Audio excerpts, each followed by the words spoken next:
dari kode C garis miring CN sebesar 10 triliun 34 miliar 379 juta 576.031 rupiah.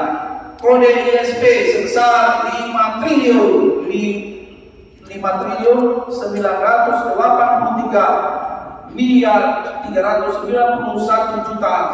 136.812 rupiah. Perbuatan terdakwa sangat mencederai dan menusuk nurani korban dan keluarganya, baik secara ekonomi, psikologi, dan ada yang sampai meninggal dunia. Atas perbuatan terdakwa akan memicu masyarakat lain melakukan perbuatan yang sama untuk menghimpun dana tanpa izin dari pimpinan Bank Indonesia. Perbuatan terdakwa dapat mengganggu kegiatan perbankan yang Indonesia dan stabilitas ekonomi nasional. Perbuatan terdakwa tidak membantu program pemerintah dalam pemberantasan tindak pidana pencucian uang. Terdakwa tidak merasa bersalah, apalagi menyesali atas perbuatannya. Terdakwa berbelit-belit dalam memberikan keterangannya dan memberikan pemeriksaan di persidangan.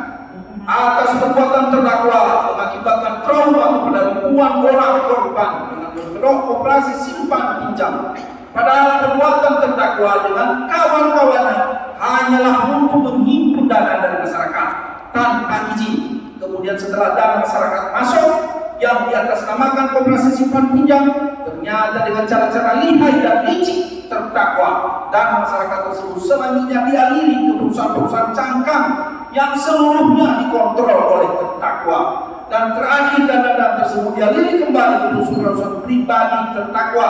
untuk membeli dan menimbun berbagai aset-aset di berbagai daerah di Indonesia, termasuk yang berada di luar negeri, juga untuk kepentingan pribadinya. Sungguh miris penderitaan para korban, di mana sebagian para korban yang menjadi saksi fakta di persidangan ini, sekalipun tidak lagi memberikan kesaksian di persidangan ini, namun tetap hadir mengikuti jalannya proses persidangan demi mendapatkan kepastian hukum atas perbuatan terdakwa. Sungguh hati mereka telah teriris atas perbuatan terdakwa yang menimbulkan derita yang berkepanjangan bagi para korban. Oleh karena itu, sangatlah pantas penuntut umum mengetuk hati majelis hakim yang menyidangkan perkara untuk memberikan hukuman yang setimpal dengan perbuatan terdakwa. Hal-hal yang meringankan terhadap perbuatan yang dilakukan terdakwa, tidak ada hal-hal yang dapat dipertimbangkan untuk meringankan hukuman terdakwa. Berdasarkan uraian tersebut di atas, kami penuntut umum dalam perkara ini dengan memperhatikan ketentuan pasal 182 ayat 1 huruf A, pasal 22 ayat 4, pasal 193 dan ketentuan pasal 22 Undang-Undang Republik Indonesia nomor 8 tahun 1981 tentang hukum acara pidana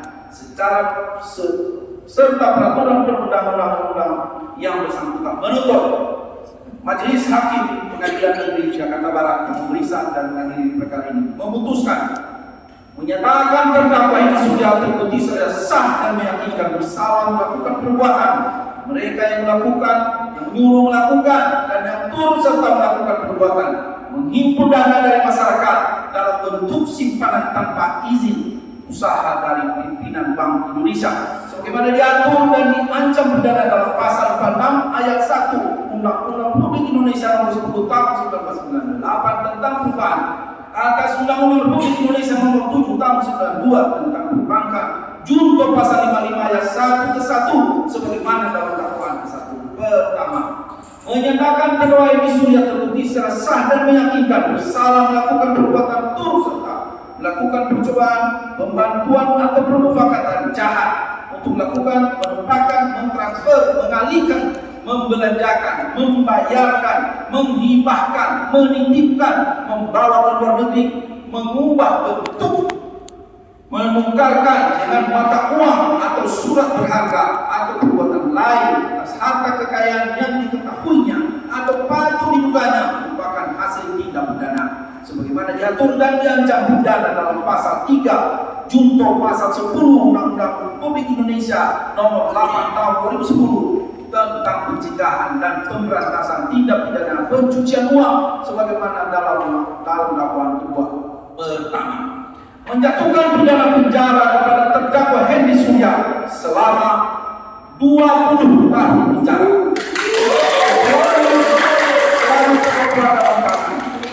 Menjatuhkan pidana denda kepada terdakwa Hendy Surya sebesar 200 miliar rupiah subsidi 1 tahun kurungan. Menyatakan barang bukti berdasarkan penetapan nomor 2406 PNPR SID 2020 PN Jakarta Selatan tanggal 14 Oktober 2020 disita dari Octavianus Dandari dengan surat tanda penerimaan nomor STP 514 Ditiksus tanggal 3 Agustus 2020 satu buah akun email dengan nama email Wulandari via @goemail.com password Octavianus 1213. B. Disita dari Priyono Adinugroho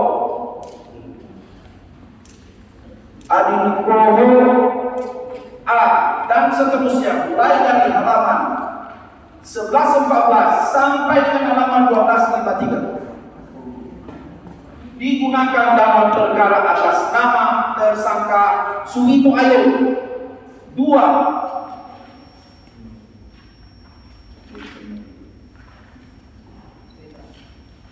Barang bukti berupa aset yang telah disita sebagaimana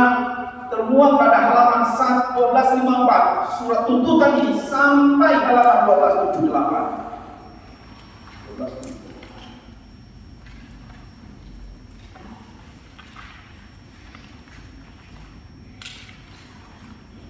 Barang bukti berupa aset barang bergerak maupun tidak bergerak tersebut di atas yang berdasarkan fakta persidangan peroleh terdakwa sejak 2012 sampai 2020 dari hasil tindak pidana asal berupa tindak pidana perbankan di pasal 46 ayat 1 Undang-Undang Republik Indonesia nomor 10 tahun 1998 tentang perubahan atas Undang-Undang nomor 7 tahun 1992 tentang perbankan junto pasal 15 ayat 1 ke 1 KUHP dan tindak pidana pencucian uang di pasal 3 junto pasal 10 Undang-Undang Republik Indonesia nomor 8 tahun 2010 tentang pencegahan dan pemberantasan tindak pidana pencucian uang yang telah disita saat proses penyidikan dan juga disita berdasarkan penetapan majelis hakim dengan dasar permohonan sita dari jaksa penuntut umum saat di persidangan sesuai pasal 81 Undang-Undang Republik Indonesia nomor 8 tahun 2010 tentang pencegahan dan pemberantasan tindak pidana pencucian uang dirampas untuk pemulihan kerugian yang dialami oleh para korban sesuai ketentuan pasal 30A Undang-Undang nomor 11 tahun 2021 tentang perubahan atas Undang-Undang 16 tahun 2004 tentang Kejaksaan Republik Indonesia yang pelaksanaan pelelangannya dilakukan oleh Pusat Pemulihan Aset Kejaksaan Republik Indonesia berkoordinasi dengan LPSK Republik Indonesia.